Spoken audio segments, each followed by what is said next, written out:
losing control. I'm seeing red. Watch you rise, watch you fall. Now I'm about to break. Face the pain, no escape. Can you step to this? Face the pain, no escape. Can you step to this? Face the pain.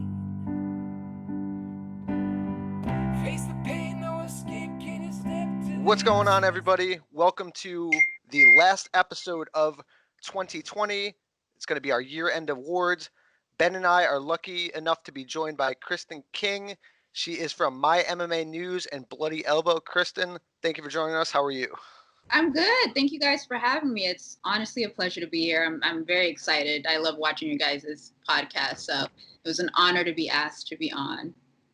We appreciate that. Yeah, we're pretty pumped. Year-end awards are always one of my favorite things. Like just writing a couple of little articles the past couple of days, I realized how much fun it is to just like look back on your favorite moments in the year. So I'm pretty pumped.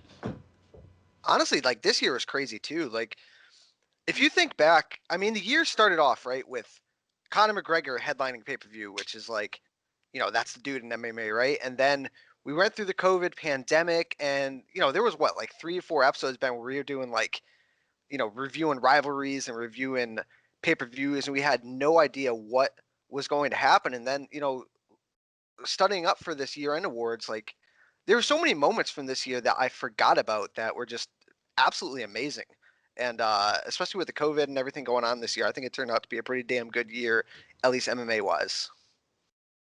Yeah, legit. I mean, I got no complaints. I actually kind of enjoyed. I mean, we spent like 2 months or whatever, like watching old Pride and WEC events. So I don't know. I wouldn't hate it if MMA had like an off season every year, but I don't think that's ever going to happen. Probably not. No. Yeah, I don't think that's going to happen. I mean, what did we go from like July all the way until December 19th with just UFC, sprinkling a little Bellator and everything else in between? I mean, a lot of shit going on. Yeah, legit. But nonetheless, let's get to these awards. The first award we're going to talk about is the Fighter of the Year. Kristen, who is your Fighter of the Year for 2020 and why? So my Fighter of the Year for 2020 is going to be Kevin Holland. And I went back and forth with myself on this just because I was factoring in Davidson Figueiredo after his last performance and everything like that. But I think that earlier this year, he actually missed weight for a fight. And I thought, oh, well, maybe I don't know if that can like disqualify him or not. So I ditched Davidson and I added in Kevin Holland. And the reason being is because Kevin Holland went from a relatively quiet name in the middleweight division to someone who is on the short list of potential contenders for the next fight for Israel Adesanya, who is the current middleweight champion. And I didn't think that I would ever say that word or those sentences so soon with Kevin Holland. I think a lot of people recognize him from the Contender Series, and I think Dana White had a package about him being a loudmouth, and it just wasn't, he just didn't seem like it was going to be cut out for UFC stardom. And then look what happened. 2020, which is arguably one of the worst years for a lot of people, ended up being the best year for Kevin Holland. He had the Anthony Hernandez knockout. He had the Charlie Ontiveros knockout, which was super weird because it was a slam, but it was just a very odd knockout. He did stumble a little bit, I believe, in his next fight from the Anthony Hernandez. He had Darren Stewart, and that was a split decision. And even he walked out saying, I didn't win that fight, but he ended up walking away with that split decision. And then he moved on to the bigger names. And then he did Jacare Souza so dirty. I was shocked that this actually happened to Jacare, and I think a lot of people expected that to be one of the toughest tests of his career. It certainly was, but he passed with flying colors. And now he is on the doorstep of a title shot, Kevin Holland. And I could not believe it. So he is my Fighter of the Year simply because he's made a name for himself and he is about to potentially fight the champion. I honestly wouldn't be mad at it if that was something to come in 2021. If people were worried about contenders for Israel Adesanya, I feel like Kevin Holland certainly introduced himself quite nicely this year. Yeah, he really did. And I think it was just announced that he's going to be fighting Derek Brunson in, I want to say late January. I don't know, maybe one of those 3 cards, but Yeah, I think Kevin Holland is a great pick. Ben, who do you got? So, for most of these categories, I think at least I did prepare backups in case we agree. But for me, I got to go with Kevin Holland as well. Wow. I'm going to try to make my reasons a little bit different. Um, when I think of fighter of the year, I typically try to kind of balance quality of wins versus impact on the sport and kind of like, was it their year? And I don't think you could look at like Israel Adesanya's 2020 and with two championship wins, one being over Yoel Romero and the other being over Paulo Costa. Like he probably has better quality of wins just in those two. But for me, 2020 is like all about Kevin Holland. I think I've kind of been on his train. I don't know about Dana White saying he was a loudmouth. I don't know about that business, but I freaking love Kevin Holland's loudmouth. I've been on the Kevin Holland train for a minute now. I like his attitude. I like his skill set. So for me, like personally, I've always been kind of a Kevin Holland guy, but you can't ask for more. You just listed off his 5 wins that he went through in 2020. So I'm gonna go with Kevin Holland as well. I also think like, just last week we had our Christmas wish list podcast, like fights that I want to see in 2021, and on my top 5 list was Kevin Holland against Israel Adesanya, and I'm jazzed for the possibility of that happening. But I'm gonna try to disagree on some of these in the future, but I gotta go with Kevin Holland for sure. Yeah, well, I'm going to disagree with you both. It's not going to be a three-peat here. I'm going Davison Figueiredo. Kevin Holland, a great choice, 5-0, but Figueiredo, you know, just the magnitude of his wins, and it's kind of crazy. Like, we talked about this a lot on the podcast. They were trying to get rid of the flyweights last year, and then at the end of the year, the flyweights are saving the shows. Figueiredo wins the title. Yes, he did miss weight. He avenged that. He won the title. He gets the quick sub over Alex Perez, and then has arguably the fight of the year with Brandon Moreno in his last fight, an absolute dogfight. And if it wasn't for a low blow, he probably would have went 4-0 in 2020. So I'm going Davison Figueiredo. And he has a really interesting 2021 coming up, I hope, assuming he can make 125. And even if he does go up to 135, I still think he could be a force there. My 2020 fighter is going to be Davison Figueiredo. Can I throw in a swerve question? Yeah, absolutely. Best fighter outside of the UFC in 2020. Anybody? Any ideas? Ooh. How many times did AJ McKee fight this year? Was it just a Darian Caldwell fight? That's a good question. Do you have one listed? I was thinking Cyborg because I think she's the only yep. major champion that defended her belt twice. I could be wrong on that, but Bellator, they didn't run as many shows as the UFC, so it's a little bit limited in that regard. They didn't.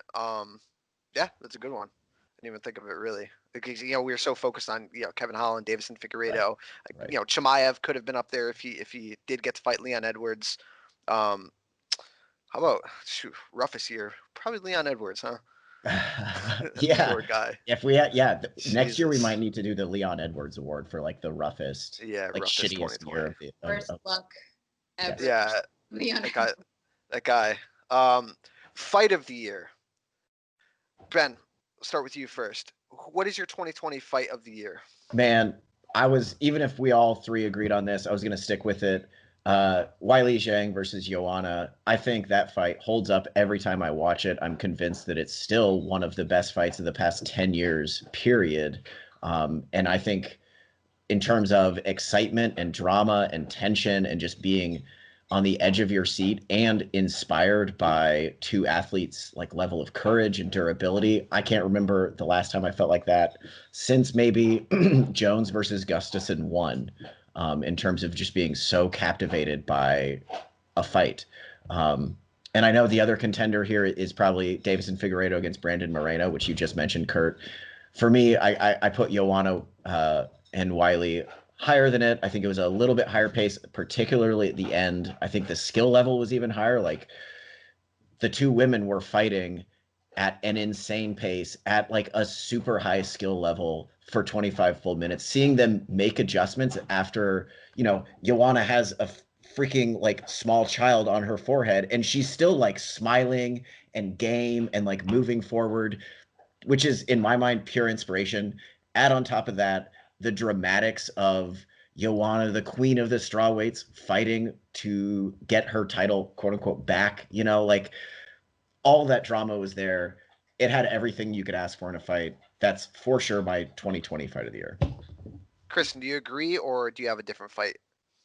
No, I think Ben pretty much said it perfectly. I mean, with Joanna and Whaley, I went into that fight thinking this could be anybody's game. And as the fight went on, I was like, this could literally be anyone's fight. I have no idea what's going on. And I know a fight is good when I'm not scoring it. Like, I'm just watching it and enjoying it. And I can't even bring myself to be like, was that a 10-9? Was that a 10-8? I can't do it. With Whaley and Joanna, I could not do that whatsoever. I was literally sitting on the edge of my seat, like, is this going to be a draw? Is this going to be, I was so worried about the result, but it was just such an exhilarating experience to watch both of those women throw down. And I mean, if anything, it really helped catapult Whaley into this immense stardom. I think she already had it when she beat Jessica Andrade for the title, and now she got it again with Joanna. So it was an excellent fight. Definitely Brandon Moreno and Deiveson Figueiredo is number 2 on that list. I also left that fight feeling like,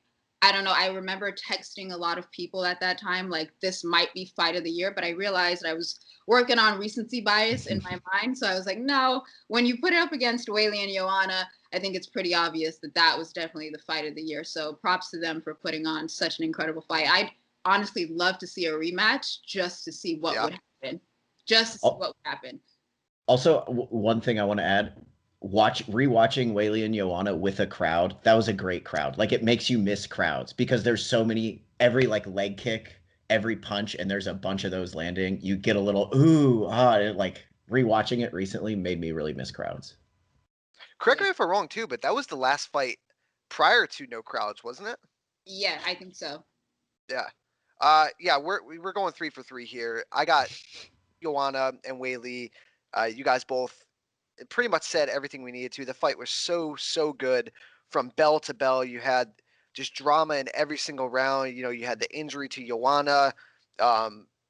I mean, when they were reading the scorecards, I had no idea who was going to win that fight. I think you could have scored it for Joanna. You could have scored it for Whaley. The crowd was there. I mean, 2 of the best ladies in the world. And like you said, Kristen Star was born and Wiley Zhang. Excellent fight. And yeah, the recency bias kind of plays into a factor because it happened one in March, one in December. So far away. And again, with the landscape of MMA changing with COVID, but yeah, it's that fight holds up throughout the year. Do you guys have any honorable mentions aside from Davison and Brandon Moreno? Probably Dan Hooker and Dustin Poirier. That happened this year. That was one of those fights that I had to remember happened. But when I did rewatch it, I was like, damn, this is a really good fight. Because that was another one when you're just like on the edge of your seat. And it's in the lightweight division, which is honestly one of the most stacked divisions in the UFC. So that could have meant a game changer. Imagine if Dan Hooker would have walked away with the win there, then he would have been a new contender for the championship. Or then you had Dustin Poirier, who ultimately walked away with the victory at that fight, and he just reestablished himself as a contender. So there was a lot on the line on that fight, and it was one hell of a fight to witness. So probably that one would be my honorable mention. I got one. Shane Burgos and Josh Emmett. Dang it, you stole it from me. Did I steal it? Sorry, Kurt. You did. Nah, dude, that fight was awesome. Dude, I feel like that was one that was better without a crowd. Just to hear the thud of every fucking impact was that was one where it was like, oh god, this is what it's like watching fistfights with no crowd. Like, it was an eye-opening experience. Yeah, both those fights you guys just mentioned were probably better without a crowd. I mean, honestly, really, really good fights. And there's a bunch of other ones, but we can move on. KO of the year, I have a feeling we are going to go 3 for 3 with this one. It's going to be really hard not to. Kristen, what is your KO of the year for 2020?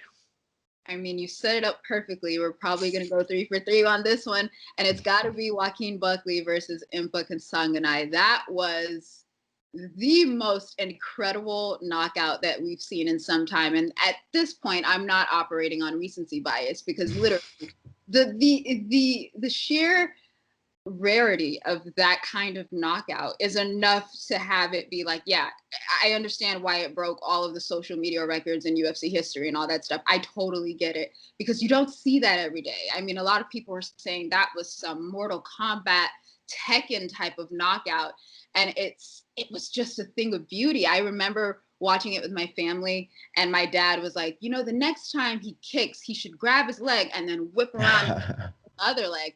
I said, that is never gonna happen. That is so stupid. What kind of technique is that? And then it happened. And then it happened. I was like, oh my God, no way. That is like, I think, lightning in a bottle. If Joaquin Buckley did that again, I'm leaving MMA reporting. I can't do it at that point. So that was certainly my knockout of the year. Just a fantastic knockout. And I think, was that the first loss for Impa Kasanganay? That was. That was such a, it was a phenomenal way to lose, but also you really feel for him because he's such a nice guy. So yeah, that was my knockout of the year. Yeah, obviously I got to agree as well. It's gonna be one of those that like lives on, like when you go to a live UFC event, and I've talked about it before. One of my favorite things, because you can only get it with the live experience, is when they play the Baba O'Reilly like video montage, and I believe it ends with Anthony Pettis' Showtime kick. They replay it like 5 different times at the end of that video montage, and they always play it right before the main card starts. And I feel like this could even replace that. Like, it's so bananas bonkers, especially with Pettis now going apparently to the PFL. I wouldn't be surprised if they replace him in their highlights. Yeah. But yeah, I can't really add much more than that. Then we're gonna see this like on every highlight reel forever, and rightfully so. Yeah, 3 for 3, right? I mean, you can't go away from this one. Just like I just don't understand like how he thought of that and the balance and the precision that he had to get it. You know, I don't know if that's something he's practiced many a times, but I mean that was just a perfect storm in MMA. That was absolutely wild. Got some honorable mentions here. I'll give out one to start. I always love a good elbow knockout. The elbow set this one up. Calvin Kattar stopping Jeremy Stevens. This happened back in May. Hit him with a brutal elbow, finished him on the floor. Love me some Calvin Kattar boxing, and that finish was excellent. Yeah, I'm with it. I'm with that. I don't know if I'm trying to think of other honorable mentions. I had one that I feel like is not getting any sort of attention is Beneil Dariush's spinning back fist. I was his Drakkar close knockout also this year? Yes, it was. So. Yeah. What a violent year for old Benny. Yeah, it was great to watch too, because he's so underrated. A lot of people don't pay attention to Beneil Dariush, and it really frustrates me. He's such a nice guy, but he's also very dangerous. He's so good. My honorable mention has to be Kevin Holland versus Jacare. I mean, I did not expect that to happen to poor old Jacare, and then when it did, I was amazed. So that is my honorable. I mean, that's another interesting knockout too, right? The way it happened, knocking him out from his back. Yeah. And you know, if Buckley doesn't land that kick, that very well might have been the knockout of the year. And I think we might have all had differing knockouts had that not happened. Mm-hmm. Sean O'Malley had a nice walk-off KO over Eddie Wineland. And what was his name? Cody Garbrandt knocked out yes. Rafael Assunção like at the buzzer in the second round. That was crazy. That was. Aaron Pico had a great knockout too. Yeah. Mm-hmm. I was gonna say the Garbrandt knockout felt like this is for sure gonna be like a top 2 or 3 knockout of the year when it happened, obviously. Yeah. But yeah, Buckley, nobody's gonna compete with that really ever. Nobody's gonna compete with that. Submission of the year. This one could go all sorts of ways. I'd be very surprised if all 3 of us had the same thing. Start with you with this one, Ben. What is your 2020 submission of the year? So I just published an article on Fansided explaining why my submission of the year is AJ McKee against Darion Caldwell. Essentially, it checks all the boxes for me for a great submission. One, the stakes were high. That was the semifinals of the Featherweight Grand Prix.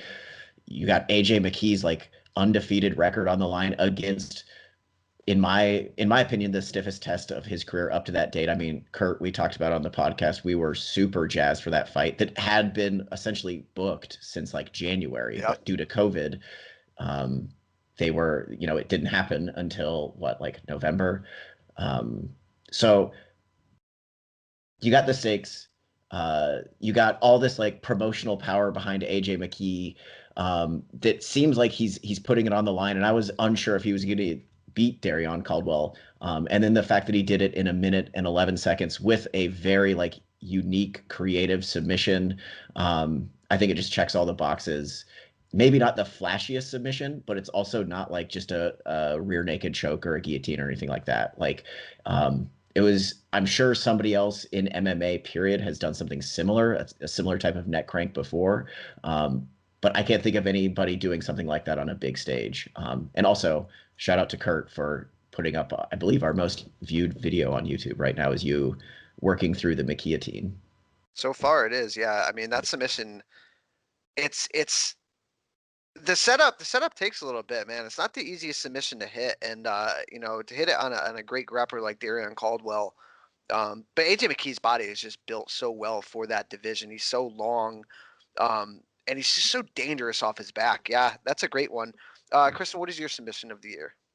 Well, it was going to be that one, but and I don't want us to go 2 for 2 or 3 for 3, whatever. So I am going to go with my backup and say that Ariane Lipski versus Luana Carolina, that knee bar was absolutely disgusting.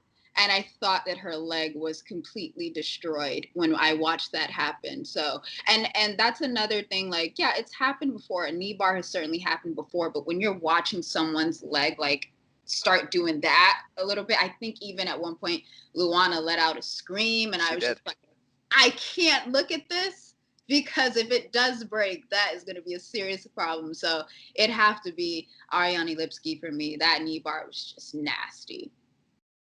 And that might have produced the one of the best photos of the year too. I can't credit who took the actual photo, but there's that one photo, just like boom, perfect, like right before the tap, grimace on the face, knee all sorts of bent backwards. Yeah, that was a nasty one. Every part of me wanted to pick Alexander Romanov's forearm choke, just because, I mean, it's a forearm choke. It's a heavyweight forearm choke, but I'm gonna go with Aljamain Sterling submitting Corey Sandhagen. I believe like 1 minute or something into the fight, and again, it's a rear naked choke, right? We've seen a ton of rear naked chokes, but just the way that Aljo just thoroughly dominated Sandhagen and really staked his claim, like, there's nobody else. This is my title shot, because the UFC has been trying to dick him around and for whatever reason not set up the Jan fight, and that was like just a feather in the cap that he needed to really get that fight moving. So I'm going Aljo over Sandhagen. Yeah. I feel like one that's getting lost a little bit in the shuffle because there was so much other drama around it.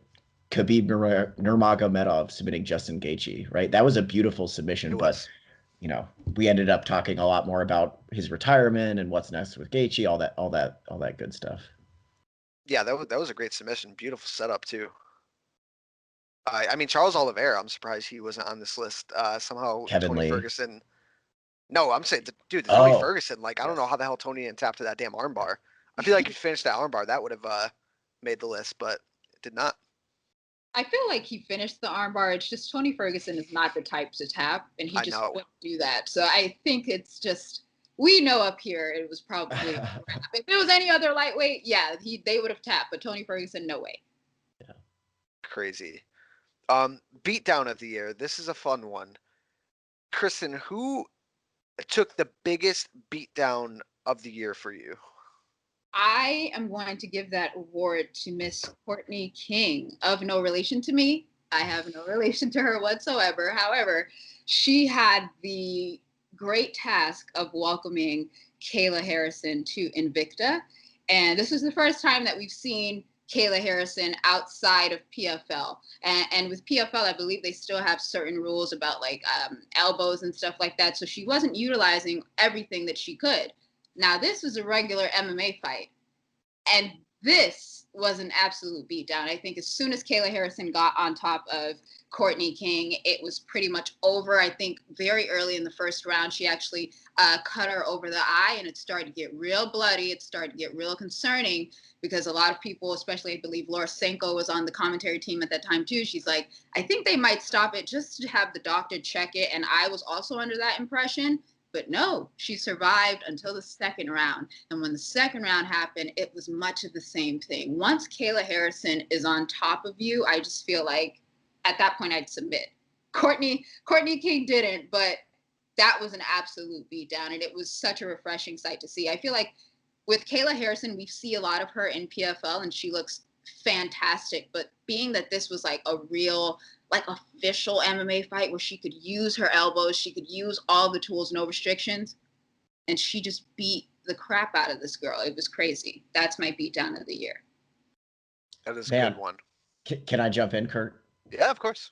I'm a little mad that wasn't. I didn't even think of that fight because Invicta is like my lane, It is. and that was like the sight of that woman of Courtney King laying on her back and the blood puddling in her forehead was something. It was like a horror movie. It was really like a horror movie, and I'm excited. So, if you all remember, I believe it might have happened this year even, or maybe late last year. Lisa Verzosa against Julia Stoliarenko happened in Invicta, and that was the cut man that works all those fights told me after the fight, this is the bloodiest fight I've ever worked. And that was one where the canvas was turned pink. But I'm excited to go back and ask him, be like, hey, did you work that Kayla Harrison fight? How does that cut measure up? But man, that's a good pick. I hadn't even thought of it. No, I hadn't either, and that is a great pick. What is your pick, Ben? I'm going to stay in the women's division, and I'm going to go a higher stakes beatdown here. Chris Cyborg against Julia Budd, which was, in my mind, for kind of, even though Chris Cyborg had lost to Amanda Nunes, it was like a huge fight for 145 at that point. And good Lord, she just took it to Julia Budd for like, what, 3.5 rounds? And the ending was just classic Cyborg, like laying on knees, hooks, just everything. And I think she even beat up Julia Budd on the ground for big portions of that fight. So due to the high stakes and the diversity of how she whooped Julia Budd's ass, I'm going to go with beatdown of the year for that. I had two written, and neither of you said either of my two, so now I'm deciding which one I want to go with. Because I figured one of them would have definitely been said, but I'm going to keep it outside of the UFC as well. I'm going to go with Vadim Nemkov mauling Ryan Bader. Bader going to Bellator, it was kind of like a revelation for him. He won both belts. It was finally like this guy broke through. He's now the man. He's the dude, and boy, did Vadim Nemkov soil that party for him. And Vadim Nemkov, staked his claim, in my opinion, to being one of the best light heavyweights in the world, with John Jones moving up to heavyweight. That was super impressive. And Bellator's light heavyweight division now going into 2021 is looking great. And I still don't know if there's a guy that is going to be able to beat Vadim Nemkov there. Love it. That was on my honorable mentions as well. And I recently rewatched that fight, and you're right. Bader is never in that fight for a moment. It's not like he's like getting knocked around right from the jump, but he is just like, it's clear that he's not going to win the fight in the first like 15 seconds. Yeah. Mm-hmm. I mean, the big one I thought one of you guys would have picked, and I almost picked it, was Gaethje over Ferguson. I mean, the way that Gaethje just mowed through Ferguson for 5 rounds with not going to his usual brawl and go nuts. He had the patience to just pick Tony apart, was eye-opening for me. Yeah, that was a beatdown, certainly. I thought someone was going to say Glover Teixeira versus Anthony Smith. That happened this year. That's a good one. Yeah, I think we know what happened after that, which was completely unexpected. I think going into that fight, a lot of people just, like they do with a lot of the old dogs, they're just like, oh, well, it's Anthony Smith and Glover Teixeira. Who's probably going to win? Anthony Smith and Glover Teixeira. It's like, nope, that's not happening. And he did what he did. I think Anthony Smith lost a tooth, something like that. It's crazy. That was a hell of a beatdown as well. That was the one where he said to his corner, right? Like, I'm losing my teeth or something like that. Yeah, like he spit out his tooth or something like that. I have no idea, but that was, That was one of those ones where it was like you're kind of screaming for the corner between rounds, like, dude, like he's not in this fight. Please stop it. Like corner, referee, who should stop it? And then should we invoke a rule where the other person's corner can call the fight? Because I think Glover Teixeira's corner at that point was just like, he's not in it. There's no way he's in it. And I was just like, I know they probably want to call this. No one wants to just actively brutalize someone like that unless you're a psychopath, but that's neither here nor there. And Glover does it in like the most miserable way too. Mhm. He's a big dude. He takes you down. He wears on you. He beats the piss out of you. He threatens with submissions. Yeah, that was a rough one for Anthony Smith. You get to see him break people, which is my favorite kind of fight. I got one more honorable mention, and I feel like this should partly go to referee Chris Taglioni, Jessica Rose Clark against Sarah Alpar, which, if you recall, Jessica Rose Clark was dominating the entire fight and then landed a legal knee, which probably should have ended the fight, but Taglioni stopped it.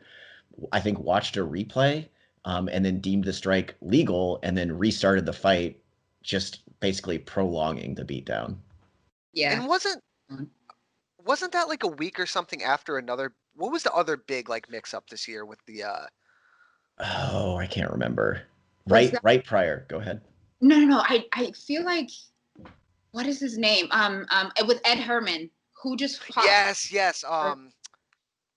Mike Rodriguez. Yes. That was a mess up as well. Quite the blunder. Where Rodriguez landed a perfectly legal knee, and then this one happened. Yep. Mm-hmm. Exactly. Let's keep it on the blood and guts. The worst injury of 2020. Kristen, give it to us. I feel like, first, I just want to say I am so thankful that Ben allowed me to have this category, because I know this is not his thing. This is certainly not his thing. I always mess with him about it. But I just love watching that kind of stuff. I think it's just hours and hours of desensitization on like horror movies and stuff like that. Those are my favorite things. So anyway, the injury of the year is going to be a three-way tie, because for whatever reason, this year, 2020, was the year of the ear. And a lot of ears were split in half, detached, whatever you want to call it. So there is Johnny Campbell at Torah MMA 10. He got his ear split, and I think that was the first one that got a lot of people talking. That was crazy. Then a couple weeks after that, we had Ramiz Brahimaj versus Max Griffin, I think in the third round. At that point, Ramiz's ear was also like halfway missing, almost completely ripped off. And it was nicely commemorated by Max Griffin. I don't know if you guys saw it, but he actually got like an ear tattoo on him. And I thought that was quite... I did not see that. Yeah, he got an ear on there, and I thought that was amazing. That means interesting. That's one way to commemorate a win, I guess. And then finally, there was an event in Poland, and this guy's name was Lucas Bromwowski, I think, something like that.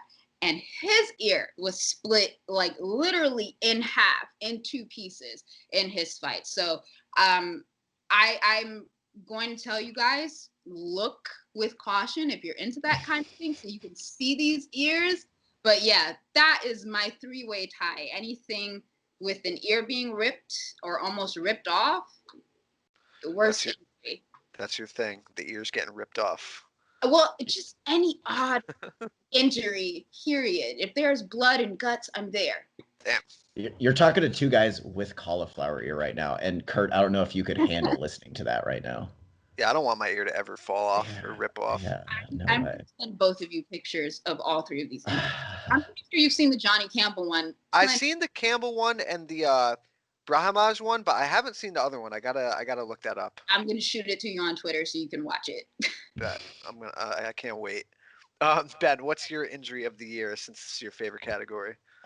Yeah, so I'm like, I look away at any time I think something like this is like Tony Ferguson's arm being ripped out by Charles Oliveira. I looked away, and at this point, I would think I'd be desensitized. Been watching MMA for a couple freaking decades now, but here we are. So, with that in mind, I kind of took a swerve, because this is the worst injury that I personally watched and like didn't look away.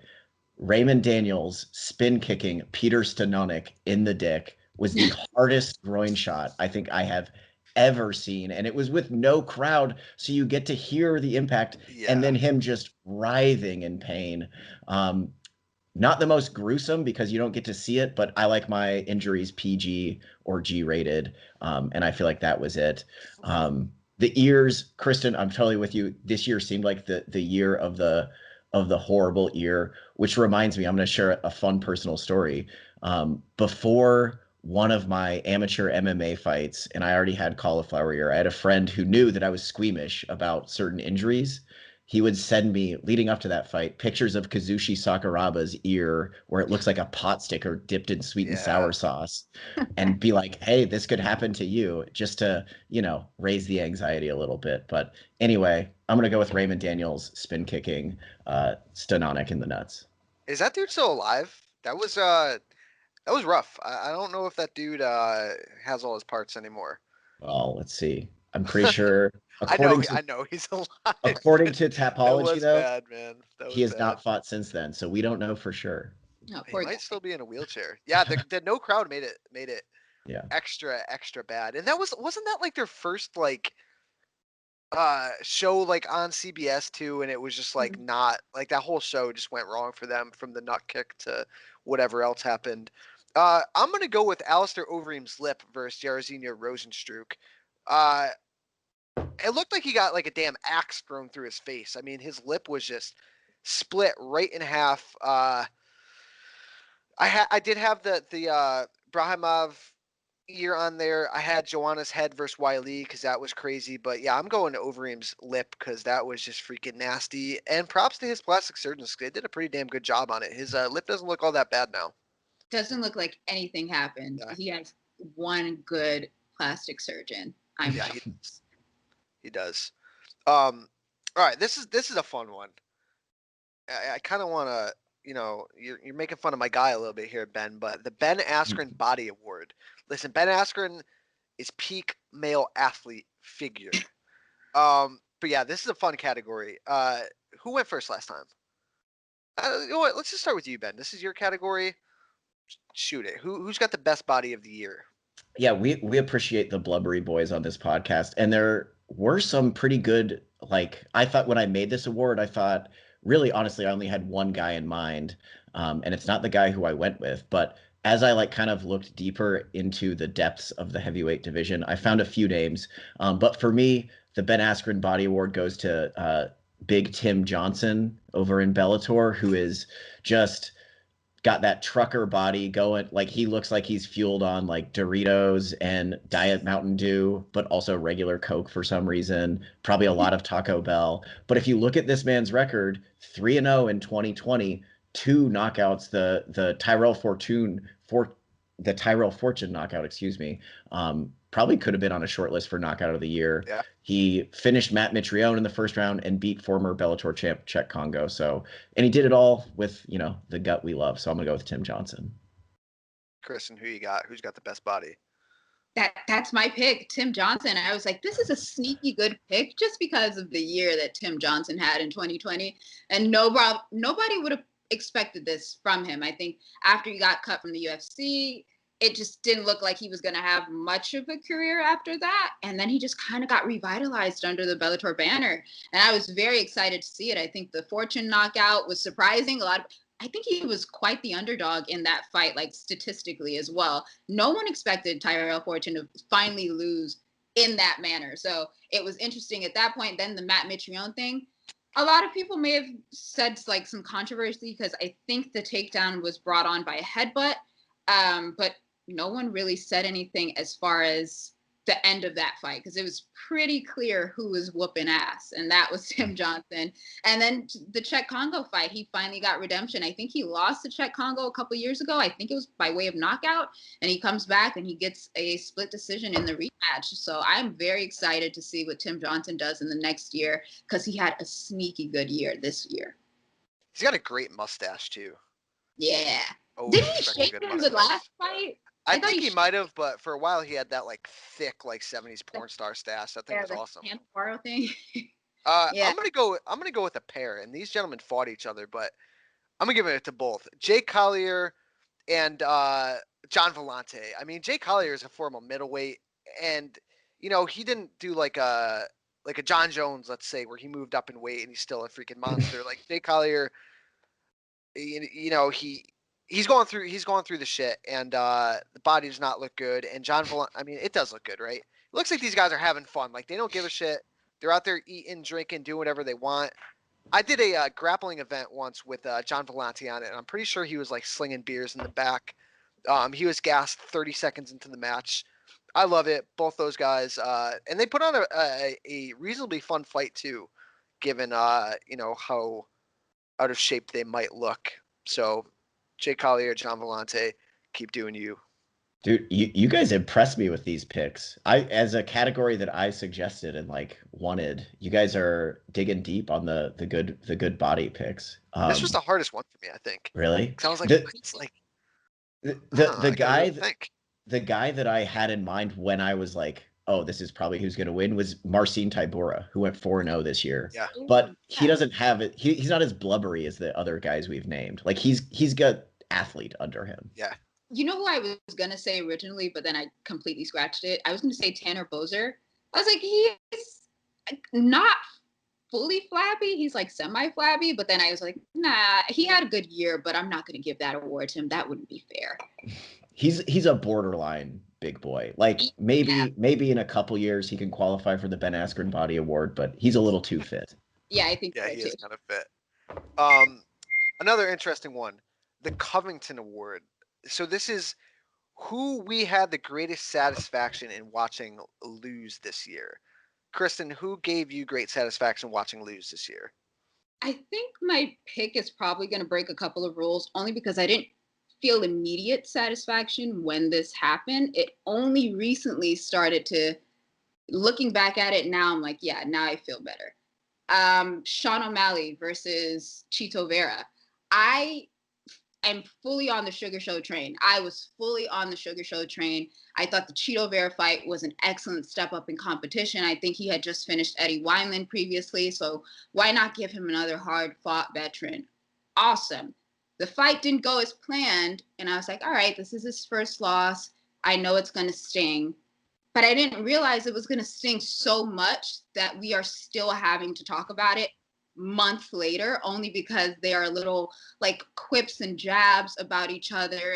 And Sean O'Malley is saying, I would never fight a prelim fighter like Chito Vera again. And I'm just like, I am confused. I am lost. I'm like, you already lost to him, number one. And number two, I'd argue that in the bantamweight division, Chito Vera, his name holds a lot more weight. That's why he was able to get the Jose Aldo fight, and it didn't go his way, but I think he certainly looked like a contender at 135. You know what I mean? And Sean O'Malley still has the capability to do that, but let this one go. I know this is your first loss, and I've realized that not everyone is going to have the same reaction as someone like a Dominic Cruz, who just took his beating and assessed it in the most philosophical way possible. Not everyone's going to do that. But the fact that we're dragging this on and you're saying that I didn't really lose the fight, my ankle rolled and this, I'm over it. I'm over it. I cannot wait to see you back in the octagon when your ankle does fully heal. But oh my God, please just put that energy into another contender at 135. So this was most satisfying for me after the fact. That's a good one. Ben, who do you got? I like where you went with that, Kristen, because it is the most satisfying, probably replay to watch. Mm-hmm. I'm going to go with, and Kurt, maybe I'm stealing yours on this one. I'm going to go with Greg Hardy losing after winning so good against blubbery boy Marcin Tybura. Greg Hardy came into the UFC as a heel for obvious reasons, given his past. Already people don't like him, and he's a guy who has only seemed to embrace being the heel even more so as he's, and I don't know if he's doing it good or poorly. That's not really what I'm there to assess, but he seems to enjoy people not liking him. I don't really like him. And he was looking, Kurt, we talked about on the podcast, his boxing in the first round against Tybura was looking really good. Watching that fight live, though, starting the second round, I said, this is going to answer a lot of questions about Greg Hardy. We're going to find out right now if he's a front runner, if he's a bully, because Tybura for sure was not going to go away. And guess what? We found out some questions about Greg Hardy, and he happens to be a front runner and a bully. So for me, couple that with the fact that Tybura, like I said, is a blubbery boy. The guys that I like, I love to see Greg Hardy lose. So that's it for me. Yeah, you stole mine. I don't have too much to add to it. You know, Greg Hardy has a checkered past, right? He hasn't been the nicest man. You know, I guess everybody deserves a second chance, right? But I just wanted to see him get his ass kicked along the way, and it's not like he got knocked out or anything, but he got finished. It exposed some holes in his game. So that one was pretty satisfying for me. I'm going with Greg Hardy as well. Yeah, it was he revealed to us what I think most of us thought he was. I think at that moment. Yeah. Yeah. Next one up. Love this one a lot. Always like this one because you know, I'm a big fan of these. But rivalry of the year. There's been some great rivalries in MMA. Kristen, what is your 2020 rivalry of the year? Rivalry of the year is between two fighters who have not even stepped inside the octagon opposite of one another. It is Israel Adesanya versus John Jones. We have a whole established beef on social media, and I loved every second of it. I thought at one point I was going to get tired of it. I was just like, there's no way they're ever going to fight each other. Like, just this is all talk, right? But then you start realizing that the possibility of Israel Adesanya versus John Jones is very likely to happen in the next couple of years. And I remember talking to a friend of mine, Anthony Walker. I said, do you think that that fight is going to happen anytime soon? He's like, maybe 2024 or something like that. Now I'm like, this might happen next year, like in 2021, just the way that these two are going back and forth on one another on social media. I personally, I love the stylistic matchup. I think that'd be an awesome fight. I'd love to see it. But the fact that they were able to get so much attention just sending off a couple of tweets about one another, crazy to me. And I think a lot of people make fun of John Jones for saying, oh, there's so many people that live rent-free in his head and stuff like that. But as much as that may be true, Izzy is also in that same boat in that they both want to fight each other so badly that in anything that they do, or I'd say the majority of what they do, somehow, some way, they're going to talk about each other. So I think for that reason, that has to be my rivalry of the year, because I'm so much more invested in a fight that we didn't even get in 2020. But I'm very much excited to see if it does come to fruition in 2021, maybe the latest 2022, but that would be my pick. That's a great pick. Yeah, you're preaching to the choir here, Kristen, because I feel like, Kurt, correct me if I'm wrong, but it feels safe to say that John Jones is our favorite fighter to see involved in a rivalry. Yeah, like trash talking, whether it's on Twitter, in person. We're John Jones fans in that regard. I'm gonna go left field here. I'm gonna kind of skew the rules here. My rivalry of the year in 2020 was Dana White versus the media, just because so much of this year was shaped by COVID-19. So much of the UFC's talking points, for whatever reason, seems to be vilifying the media. And I think that peaked with that like 4-minute video, which is hilarious, which I don't even think we've had a chance to talk about on the podcast, Kurt. But no, because it happened only a couple of days ago. The fact that Dana White is like taking shots at individual media members for just being like, hey, I think maybe this is a little unsafe. It's upsetting, and you kind of laugh at it because you don't want to cry, right? How sad that is, that this is what the UFC and Dana White are spending their time doing, is like putting together. They had to hire somebody, right, to edit that video and be like, make sure you highlight this writer from MMA Fighting's name, right? Like, so ridiculous. But I do think that shaped the talking points around COVID-19, shaped so much of this year in MMA. And for whatever reason, there was like a tension between the UFC and the MMA media, which is bizarre, right? They don't need to be against each other, and they really aren't against each other, but the media is also not the UFC's promoter. So I think the UFC gets upset with them for that. Yeah, that was my pick, but I do have a backup. Okay. I do have a backup, and I could not help putting this on there, and I think you're going to know it as soon as I say it, Ben, but it finally happened this year. It's been building up for what, 2-3 years, and the UFC stupidly never pulled the goddamn trigger on this fight when it should have happened.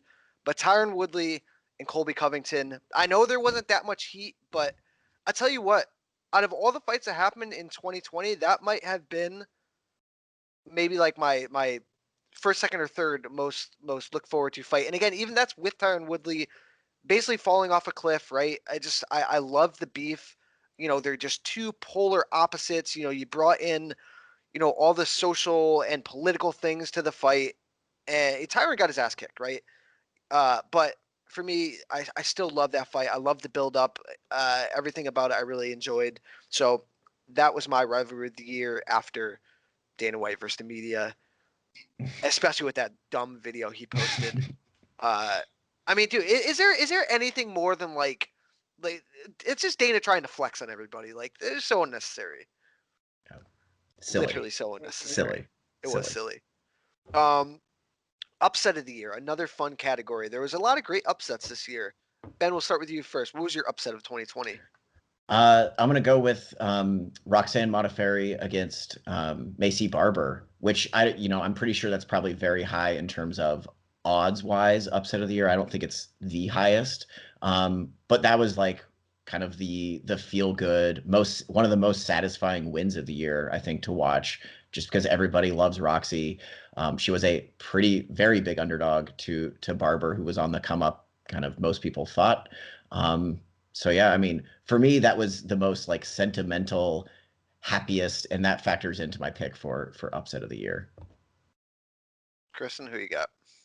Yeah, that was also going to be my pick, but I knew someone was going to take it. So I'm thinking, as far as statistics goes, Shayna Dobson versus Maria Agapova, I believe.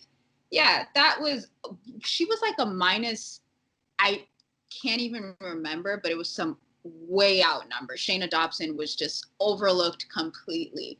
And you saw what happened. She got homegirl on the ground, and it was a wrap. And I think a lot of people's parlay were busted and all that stuff, and they were very upset about that. But that was a great win. I was very excited for Shayna Dobson to be able to walk away with such a victory like that. But yeah, my go-to probably would have been Roxanne versus Macy, just because it is certainly a feel-good moment. And I think this is also in the same realm as Sean O'Malley and Cheeto Vera, where there are levels to this, and either you could be a contender or you could get pushed back a little bit and you have to work your way again.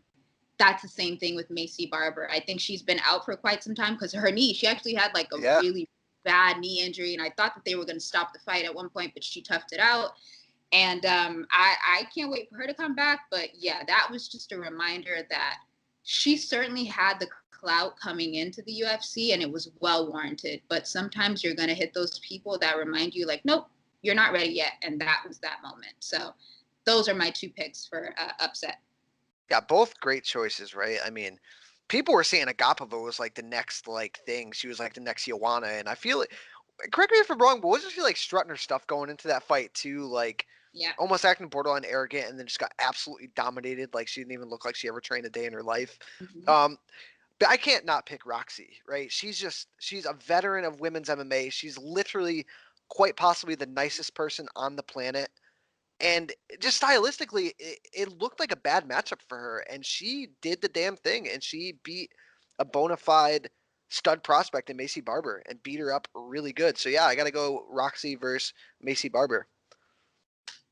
Real quick, Shayna Dobson, it looks like closed as a plus 668 underdog, with Agapova in that fight being minus 1,600 at close, if I'm reading that correctly, which is bananas. Bananas. Coming to the end here, the Pride Never Die Award. This is a fun one.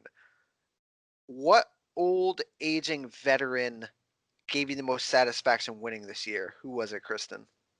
Glover Teixeira versus Thiago Santos. I think that with a lot of fighters around that age, especially like Glover or Junior Dos Santos, every matchup that they get, you kind of like, you got to steel yourself a little bit just to be prepared for the worst. And I definitely thought the worst was going to happen when he fought Thiago Santos. And for a minute, it did look like the worst was going to happen. I believe he was dropped. several times, I want to say. Yeah. And then turned around and submitted Thiago Santos. I was like, are you kidding me? But again, this is why they say you should never sleep on anybody in MMA. I definitely wasn't sleeping on Glover Teixeira, but the fact that he was able to survive and then come back even stronger and get a submission over Thiago Santos. And I think in the previous fight was the Anthony Smith fight, and he got a TKO over that. I'm just so happy to see that he is still one of the top contenders at light heavyweight. And a lot of people use those two performances as means to say, hey, I think he should be next in line for the light heavyweight championship, which I fully agree with, just because this could be the last time that he ever has an opportunity to do such a thing. But, Jan Blachowicz is potentially going to fight Israel Adesanya. Well, I shouldn't say potentially. He is going to fight Israel Adesanya. And that's unfortunate, just because it kind of it causes a logjam in light heavyweight, because now we have to wait for this fight to finish. And then the odds of Glover Teixeira taking another fight just to be active in between that time, very likely. I don't know if he's going to sit out and wait, but just the two performances in 2020, I am so happy for him. I'm glad he got those wins over some really, really tough guys in light heavyweight. So that's my pick. Ben, who's your pick? First of all, Glover Teixeira, much respect. Definitely one of the happiest 2020s for him. For my pick, I'm going to go with a guy who made his pro debut in 2002 and had not won a fight since 2015.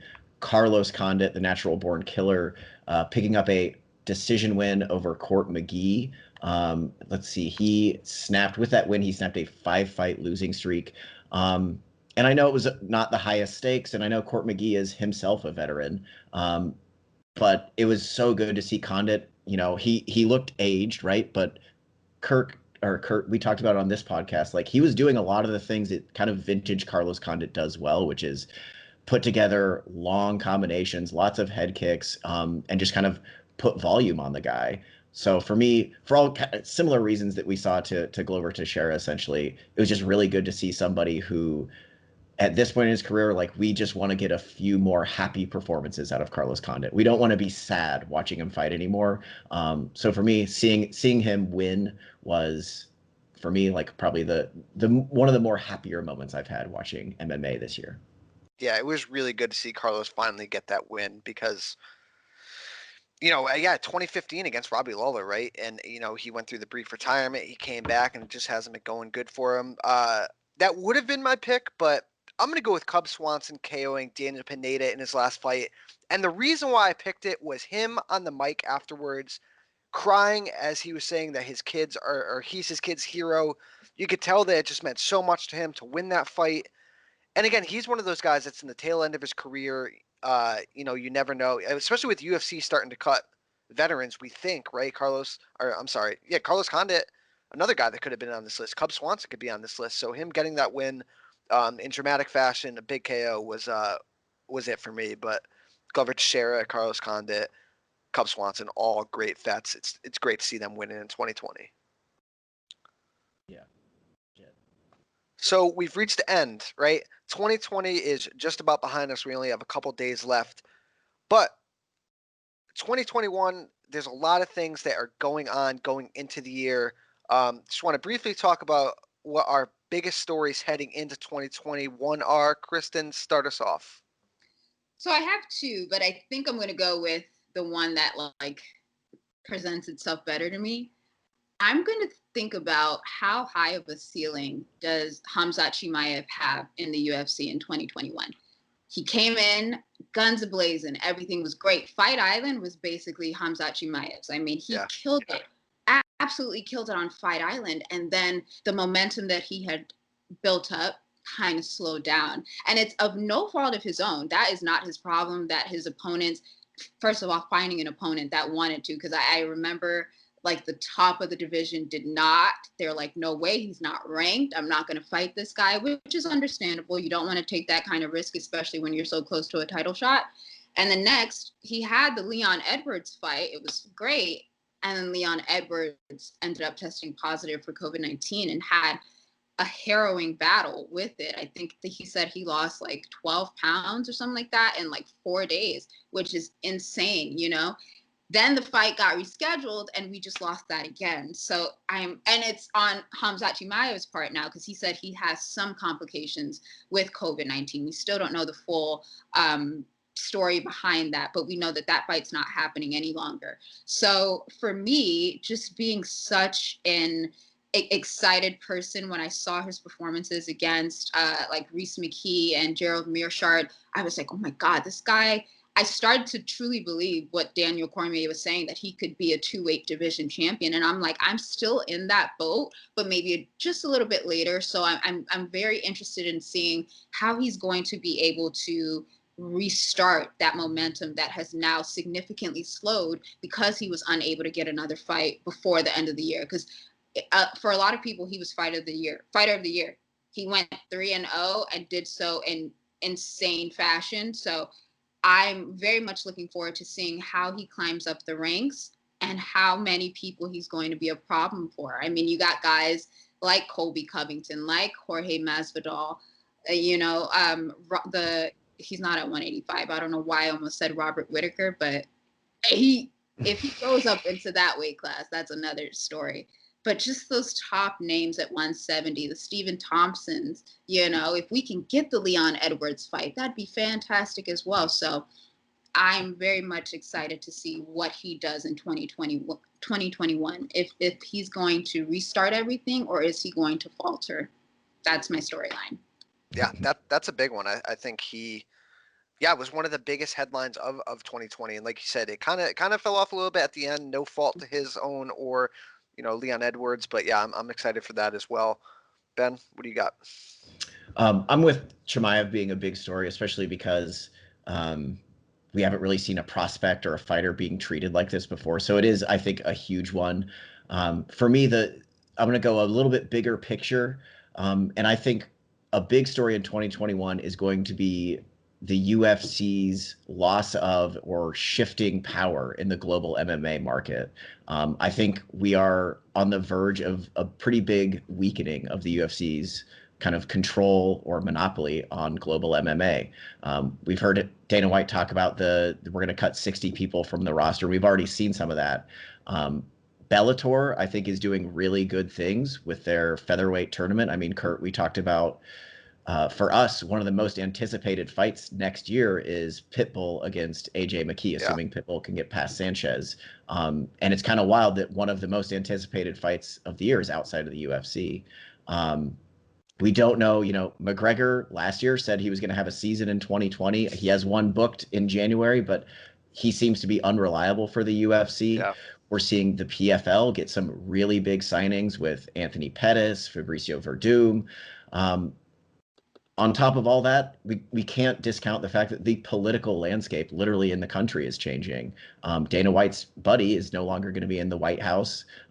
There is, I believe, still pending legislation to expand the Ali Act to MMA, which would totally change the landscape of that would instantly be the biggest story in MMA if that passed, because MMA would become like boxing essentially. But even if that doesn't happen in 2021, I think we're going to see some of these promotions like Bellator, PFL, KSW, ONE, Ryzen, they're going to start to have a bigger control of the global MMA market compared to the UFC.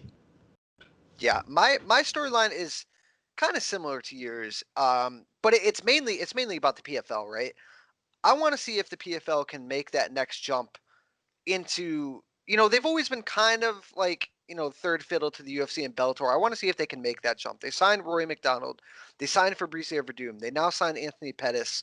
But also, right, like they took this whole year off, which has made some of their veteran fighters, let's say like a Lance Palmer, who has said he does not want to be with the organization anymore. They got Kayla Harrison, who has fought elsewhere. You know, you got to wonder how long she's going to stay around, right? I just want to see if they're going to be able to take that next step, or if 2021 is going to spiral them downwards, right? They're on ESPN, or at least ESPN2, right? You know, maybe they do something on national TV.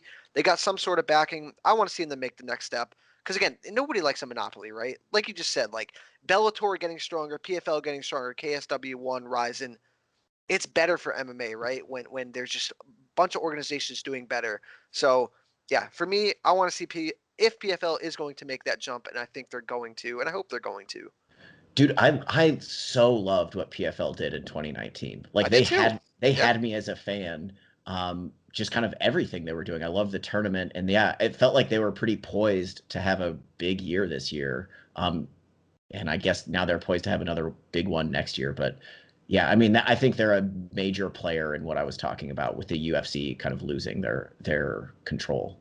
I just kind of think they dropped the ball in 2020. Like, yeah, okay, they couldn't have done a tournament, but why couldn't they have done 1, 2, 3 events? Get your fighters paid. Just do fights, right? You have enough good fighters, you know. But we'll see. So that brings us to the end of the show. Kristen, thank you again for joining us. Please tell all the fans where they can follow you, how they can get in contact with you. Yeah, so thanks for having me again, guys. I truly appreciate being involved in this stuff. I love year-end awards as well. You can find me on Twitter at Kristen King MMA, and you can find my work on BloodyElbow or MyMMANews. Awesome. Again, we really appreciate it.